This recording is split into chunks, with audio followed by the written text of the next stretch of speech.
तो hello guys, welcome to my channel radio Gyan के। उम्मीद करते हैं कि आप स्वस्थ होंगे। तो पिछली वीडियो में हम लोगों ने एग्जॉस्ट फेयर अच्छी तरह से कंप्लीट कर लिया था। आज हम लोग इंसोलेशन शुरू करने वाले हैं। देखिए, ये एक बार नया टॉपिक है इंसोलेशन। उससे पहले मेरा आपसे रिक्वेस्ट है कि अगर आप ये वीडियो पहली बार देख रहे हैं तो चैनल से जुड़ना मत भूलिएगा, क्योंकि यहाँ पर 40 मार्क्स की तैयारी, गाइडेंस, मोटिवेशन सब आपको फ्री में दिया जाएगा।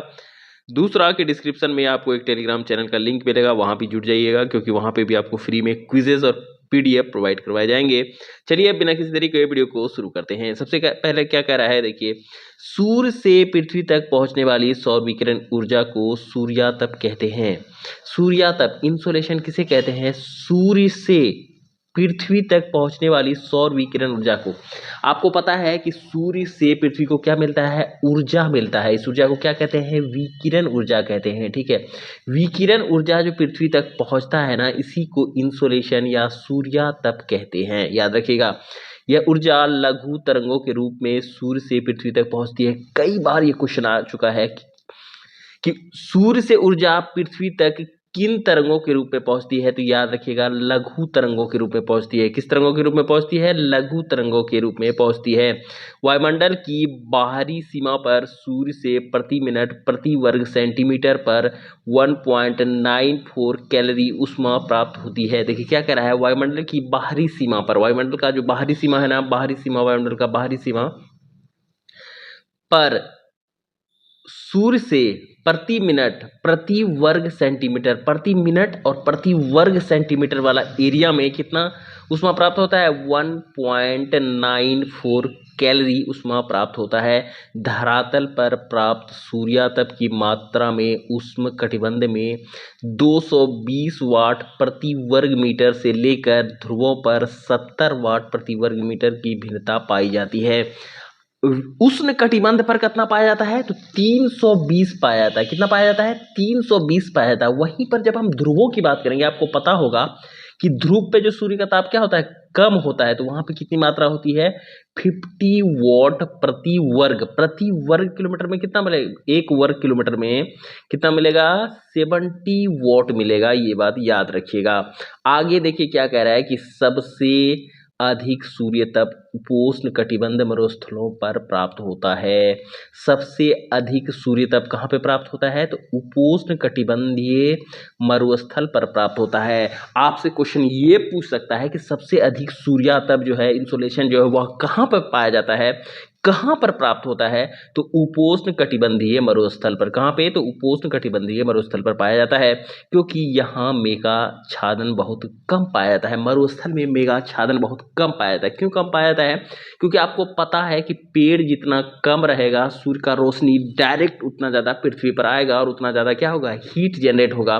तो वही कह रहा है कि यहाँ मेघाच्छादन, पेड़ पौधे बहुत कम होते हैं, इसीलिए बहुत ज़्यादा ऊष्मा यहाँ पे प्राप्त होती है। सामान्यतः एक ही अक्षांश पर स्थित महाद्वीपीय भाग पर अधिक और महासागरीय भाग पर अपेक्षाकृत कम मात्रा में सूर्यताप प्राप्त होता है। याद रखिएगा कि अगर एक ही अक्षांश है, कोई अक्षांश एक ही है, ठीक है, ये तो देशांतर हो गया, मतलब कहने का मतलब ये है कि ऐसा वाला अक्षांश अगर रहेगा ना, ऐसा वाला, देखिए यहाँ पे दिखा रहा है, ऐसा वाला सब कुछ कीजिए, अक्षांश रेखा है, 5 डिग्री मान लेते हैं हम, ठीक है। तो ये 5 डिग्री समुद्र वाला रहेगा, ये 5 डिग्री स्थल वाला रहेगा। तो जो स्थल वाला रहेगा ना, वो ज़्यादा हीट होगा इन कंपेरिजन टू क्या? समुद्र वाला। यही कहने का मतलब है। आगे देखिए क्या करा है, पृथ्वी का अक्ष सूर्य के चारों ओर परिक्रमा की समतल कक्षा से 66.5 डिग्री का कोण बनाता है। पृथ्वी का जो अक्ष है ना, वो सूर्य की ओर परिक्रमा की समतल कक्षा से 66.5 डिग्री का कोण बनाता है। पृथ्वी जो सूर्य के अक्ष के कितना डिग्री का कोण बनाता है? समतल अक्ष का 66.5 डिग्री का कोण बनाता है। याद रखिएगा, जो विभिन्न अक्षांशों पर प्राप्त होने वाले सूर्यातप की मात्रा को बहुत प्रभावित करता है। क्योंकि ये 66.5 डिग्री का कोण बनाता है, सीधा नहीं है, इसीलिए इसके अलग अलग क्षेत्र पे क्या होता है? अलग अलग तरह का प्रकाश प्राप्त होता है। इसीलिए हर एक क्षेत्र का ऊष्मा जो है वो भी क्या होता है? भिन्न होता है। किसी क्षेत्र पर कम तो किसी क्षेत्र पर अधिक। याद रखिएगा। आगे देखिए क्या कह रहा है कि किसी भी सतह को प्राप्त होने वाली सूर्यातप की मात्रा एवं उसी सतह से परावर्तित होने वाली सूर्यातप की मात्रा के बीच का अनुपात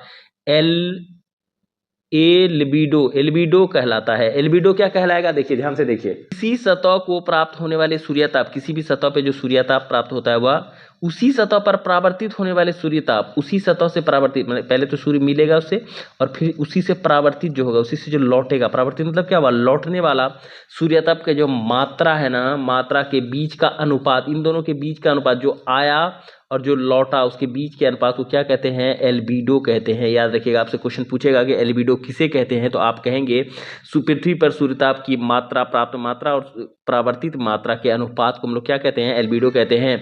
सौर विकिरण का यह परावर्तन लघु तरंगों में ही होता है। सौर विकिरण का यह परावर्तन जो होता है ना, ये भी किस तरंगों के रूप में होता है, तो लघु तरंगों के रूप में होता है। याद रखिएगा, आपको पूछेगा कि पृथ्वी को सौर किरण से जो ऊर्जा प्राप्त होती है वो किन तरंगों के रूप में प्राप्त होती है, तो लघु तरंगों के रूप में।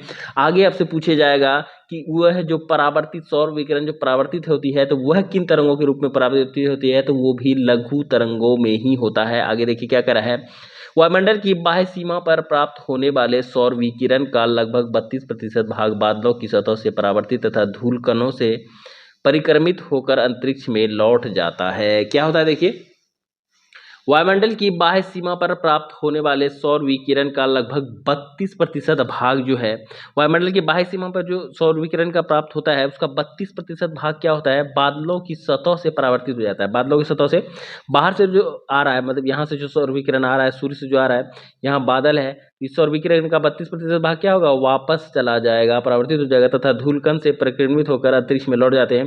धूलकण से परिक्रमित होकर क्या हो जाता है, रिफ्लेक्ट होकर ये अंतरिक्ष में लौट जाता है। सूर्यताप का लगभग 2% भाग धरातल से परावर्तित होकर अंतरिक्ष में वापस चला जाता है। सूर्यताप का लगभग 2% भाग धरातल से परावर्तित होकर अंतरिक्ष में वापस चला जाता है। कितना प्रतिशत भाग वापस चला जाता है अंतरिक्ष में, तो 2% भाग अंतरिक्ष में वापस चला जाता है। इस प्रकार सौर विकिरण का 34% भाग धरातल को गर्म करने के काम में नहीं आता है। आपसे क्वेश्चन पूछा जाएगा कि सौर विकिरण का कितना प्रतिशत भाग धरातल को गर्म करने के काम में नहीं आता है, तो 34% काम में नहीं आता है। आपसे क्वेश्चन पूछा जाएगा कि सौर विकिरण का कितना प्रतिशत भाग परावर्तित होकर वापस अंतरिक्ष में लौट जाता है, तो आपका आंसर होगा 34% भाग वापस अंतरिक्ष में लौट जाता है। पूर्ण मेघाच्छादन के समय सूर्य की प्रकाश में कमी का मूल कारण परावर्तन होता है, ना कि अवशोषण। देखिए कितना अच्छा क्वेश्चन कह रहा है कि पूर्ण मेघाच्छादन, जब पूरी तरह से मेघाच्छादन, पूरी तरह से बादल से आकाश ढक लेता है, तो इस समय सूर्य के प्रकाश में कमी। आप देखे होंगे कि जब बादल आसमान में पूरी तरह से छा जाता है तो क्या होता है, सूर्य ढक जाता है तो अंधेरा हो जाता है। जो ये अंधेरा होता है ना, ये प्रकाश की जो कमी होती है ना, यह परावर्तन के कारण होता है। इसका मूल कारण क्या है, परावर्तन होता है, अवशोषण नहीं होता है। यहाँ पे क्या होता है, परावर्तन होता है, बादलों के द्वारा वह परावर्तित हो जाता है। याद रखिएगा, आगे कह रहा है पृथ्वी सौरिक विकिरण द्वारा प्रसारित ऊर्जा का 51% भाग प्राप्त करती है। आपसे क्वेश्चन पूछा जाएगा कि कितना प्रतिशत भाग लौटा देता है, तो 34% भाग वह लौटा देता है। सौर विकिरण का कितना प्रतिशत भाग पृथ्वी प्राप्त करती है, तो 51% भाग पृथ्वी क्या करती है, प्राप्त करती है। आगे याद रखिएगा, वायुमंडल सौरिक ऊर्जा का केवल 14% ही ग्रहण कर पाता है। वायुमंडल कितना ग्रहण कर पाता है, तो 14% ही ग्रहण कर पाता है। आपसे क्वेश्चन पूछा जाएगा कि वायुमंडल सौरिक ऊर्जा का कितना प्रतिशत भाग ग्रहण कर पाती है, तो आपका आंसर होगा कि 14% भाग क्या करती है, ग्रहण कर पाती है। वायुमंडल गर्म तथा ठंडा निम्न विधियों से होता है। आगे देखिए क्या कह रहा है कि वायुमंडल गर्म तथा ठंडा किन विधियों के द्वारा होता है, काफी इंपॉर्टेंट है, ध्यान से देखिए। क्या पहला है चालन, जिसे कंडक्शन भी कहते हैं। जब आसमान ताप वाली सॉरी कह रहा है जब असमान ताप वाली दो वस्तुएं एक दूसरे के संपर्क में आती हैं, दो वस्तु है जिसमें ताप क्या है, असमान है, मतलब एक में कम है एक में ज्यादा है, तो अधिक तापमान वाली वस्तु से कम तापमान वाली वस्तु की ओर ऊष्मा प्रभावित होती है। सपोज कीजिए एक वस्तु ये है, एक वस्तु एक है, इसमें ज़्यादा हीट है इसमें कम हीट है, तो हीट का फ्लो किधर से होगा, ज़्यादा से कम की ओर होगा। ये कॉमन सेंस वाली बात है कि यहाँ पे अगर एक बाल्टी लगा देंगे, यहाँ पे एक छोटा सा बाल्टी लगा देंगे, इसमें पानी भरा है, पाइप आप लगाएंगे तो क्या होगा, ज़्यादा वाले से एक कम में आएगा। तो इसी तरह कह रहा है कि दो वस्तु जिसमें ऊष्मा अलग अलग है, एक में ज़्यादा है एक में कम है, तो जिसमें ज़्यादा है उससे कम में प्रभावित होगा। तापमान वाली वस्तु की ओर देखिए, अधिक तापमान वाली वस्तु से कम तापमान वाली वस्तु की ओर प्रभावित होगा। ऊष्मा का यह प्रवाह तब तक चलता रहता है जब तक दोनों वस्तुओं का तापमान एक जैसा ना हो जाए। कहने का मतलब है ये ए और बी तो अलग अलग था, हीट में मतलब अलग अलग था, ये था उष्मा था, दोनों उष्मा की मात्रा, ये तब तक उष्मा का फ्लो तब तक होते रहेगा जब इसमें ज़्यादा था इसमें कम था, तब तक होते रहेगा जब तक दोनों का बराबर ना हो। सपोज कि जिसमें 100 था इसमें 90 था, तो जब तक दोनों का बराबर नहीं हो जाएगा ना तब तक ये फ्लो होते रहेगा। 100 नहीं होगा तो दोनों एवरेज में जब तक बराबर नहीं हो जाएगा तब तक क्या होगा, उष्मा का फ्लो होते रहेगा, और जैसे बराबर हो जाएगा उष्मा का फ्लो बंद हो जाएगा। वायु उष्मा की कुचालक है। कई बार ये क्वेश्चन पूछ चुका है कि वायु उष्मा की क्या है, तो आंसर होगा कुचालक है। आपसे ये भी क्वेश्चन पूछ सकता है कि वायु उष्मा का कुचालक है, सही या गलत, तो क्या है, सही है। याद रखिएगा वायु उष्मा का क्या है, कुचालक है। अतः चालन प्रक्रिया वायुमंडल को गर्म करने के लिए सबसे कम महत्वपूर्ण है। क्वेश्चन पूछा जा सकता, ये ध्यान में रखिए कि चालन की प्रक्रिया द्वारा वायुमंडल के, सबसे पहले तो ये कॉन्सेप्ट याद रखिए कि बहुत कम महत्वपूर्ण है, मतलब नहीं के बराबर ही चालन का उपयोग होता है वायुमंडल के गर्म करने पर। आपको पूछा जाएगा कि निम्न में से कौन सी विधि वायुमंडल को गर्म करने के लिए सबसे कम है, चालन, संवहन या फिर विकिरण, तो आप क्या मारेंगे, चालन मारेंगे। याद रखिएगा वायुमंडल की निचली परतों को गर्म करने में चालन महत्वपूर्ण है। वायुमंडल की निचली परत को गर्म करने में कौन महत्वपूर्ण है, चालन। आपसे अगला क्वेश्चन पूछा जाएगा कि चालन वायुमंडल के किस परत को गर्म करती है, तो चालन के द्वारा वायुमंडल का कौन सा परत गर्म होता है, याद रखिएगा कि चालन के द्वारा वायुमंडल का निचला परत गर्म होता है। आगे देखिए दूसरा कह रहा है संवहन, कन्वेक्शन। कन्वेक्शन में हम लोग पढ़ेंगे कि पृथ्वी के संपर्क में आई वायु गर्म होकर धाराओं के रूप में लंबवत उठती है और वायुमंडल के ताप का संचरण करती है। देखिए क्या कह रहा है कि पृथ्वी के संपर्क में आई वायु, वायु क्या होता है, पृथ्वी गर्म होता है, पता है ना, सौर विकिरण के कारण पृथ्वी गर्म होता है। जो पृथ्वी के संपर्क में आने वाला वायु जब गर्म होकर धाराओं के रूप में ऊपर लंबवत उठता है, लंबवत जब उठ जाएगा वो ऐसे ऐसे करके लंबवत उठ जाता है और वायुमंडल के ताप का संचरण करती है। वायुमंडल में क्या होगा, ताप का संचरण करने लगेगा, चारों तरफ फैलाने लगेगा। मतलब पृथ्वी से आया, सूर्य से आया, पृथ्वी की सतह से में वायु गर्म हुआ और वायु को गर्म होने के कारण क्या होता है, ये ऊपर चारों तरफ गर्मी को फैलाने लगता है। वायुमंडल के लंबवत तापन की यह प्रक्रिया संवहन कहलाती है। वायुमंडल का आपसे क्वेश्चन पूछा जाएगा कि वायुमंडल के लंबवत तापन की प्रक्रिया को क्या कहते हैं, तो वायुमंडल के लंबवत तापन की प्रक्रिया को क्या कहते हैं, तो संवहन कहते हैं। याद रखिएगा जब वायुमंडल की निचली परत भौमिक विकिरण अथवा संचालन से गर्म हो जाती है तो उसकी वायु फैलती है जिससे उसका घनत्व कम हो जाता है। चालन के द्वारा क्या होता है, आपको अभी थोड़ी देर पहले बताया कि चालन के द्वारा वायुमंडल का निचला परत गर्म हो जाता है, ठीक है। संचालन से गर्म हो जाती है और उसकी वायु फैलने लगती है। वायु क्या होता है, फैलने लगता है। घनत्व कम होने से वह हल्की हो जाती है और ऊपर उड़ जाती है। नीचे वाला वायु जैसे गर्म होता है ना तो उसका घनत्व क्या होता है, कम हो जाता है। घनत्व कम होने के कारण क्या होता है, वह हल्का हो जाता है और हल्का होने के कारण क्या होता है, वह ऊपर उठने लगता है। इस प्रकार वह वायु निचली परतों से उष्मा को ऊपर ले जाती है। आपको पता थे कि चालन क्या करता है, वायुमंडल का निचला परत को गर्म कर दिया। निचला परत को गर्म जैसे क्या ना, जैसे वायु गर्म हुआ, उसके संपर्क में जो वायु है वो गर्म हुआ तो उसका घनत्व कम हो गया। घनत्व कम होने के कारण वो हल्का हो गया। हल्का हो गया तो क्या हो गया, वो ऊपर उड़ गया और ऊपर में जो वायु था उसको भी क्या कर दिया, गर्म कर दिया। ऊपर की वायु, ठंडी वायु उसका स्थान लेने के लिए नीचे आती है और कुछ देर बाद वह भी गर्म हो जाती है। जैसे ऐसा चलता है, देखिए ये वाला में नीचे में कंडक्शन से, चालन से गर्म हुआ, इसके संपर्क में वायु आया तो वायु भी क्या हो गया, ठीक है, वायु भी गर्म हो गया ये, और जो गर्म वायु हुआ तो इसका घनत्व क्या होता है, कम हो जाता है। घनत्व होता है, ये ऊपर चला गया, ये ऊपर चला गया तो ऊपर का ठंडा वायु क्या होता है, फिर नीचे आ जाता है। ये इस तरह से प्रोसेस चलते रहते हैं। ये फिर नीचे आया, ये फिर गर्म होगा, ये फिर ऊपर जाएगा, फिर नीचे आएगा, ये इस तरह से कंडक्शन चलता रहेगा, कन्वेक्शन सॉरी चलता रहेगा।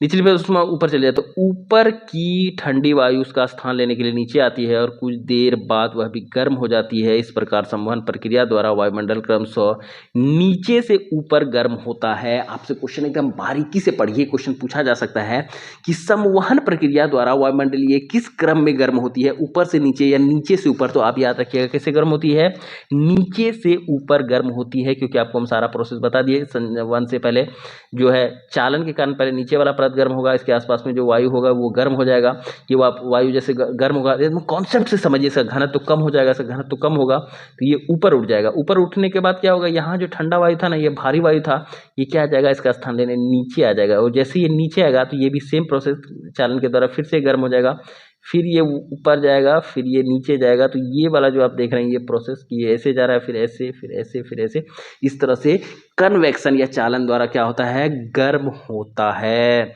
वायुमंडल गर्म होने की यह मुख्य भूमिका निभाता है, वायुमंडल को गर्म होने में यह मुख्य भूमिका निभाता है। आपसे क्वेश्चन पूछा जाएगा कि वायुमंडल की निचली परत को गर्म करने में किसका योगदान है, तो आप बोलेंगे चालन का योगदान है।